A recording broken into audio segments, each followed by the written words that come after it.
మేడారంలో వెలిసిన సమ్మక్క సారక్క ప్రపంచంలో అతిపెద్ద గిరిజన జాతర. ఇది అందరికీ ఉన్నటువంటి వీరనారి సమ్మక్కది. ఇది అందరికీ కూడా తెలుసు. మన సమ్మక్క సారమ్మ అనేది వారి యొక్క కుమార్తె అని. జింపన్న వాగు అనేది ఎంతో ప్రత్యేకమైనది.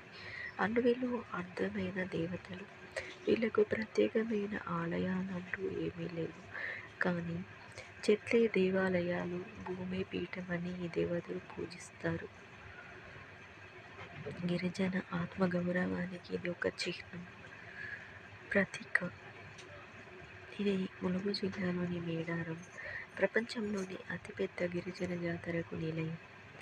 ప్రతి 2 నెలలకోసారి కోట్ల మంది భక్తులు ఇక్కడికి వస్తూ ఉంటారు. ఫారిన్ కంట్రీస్ వాళ్ళు కూడా ఇక్కడికి వచ్చి దర్శనం అనేది చేసుకుంటారు. సమ్మక్క సారక్క వీళ్ళిద్దరు కూడా తల్లి కూతుళ్ళు. అమర పోరాటంలో వీళ్ళిద్దరూ మరో రూపము సారక్క.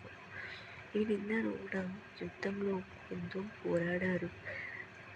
అలాగే చెట్ల మధ్యలో వాళ్ళు విశ్రాంతి కోసమని వెళ్ళి అక్కడే అమరులయ్యారు. రాజుల అధిక పన్నులకు ఎదురు నిలిచారు గిరిజనులు. యుద్ధం జరిగింది. సమ్మక్క సారంగ అడవిలో అర్ధనమయ్యారు.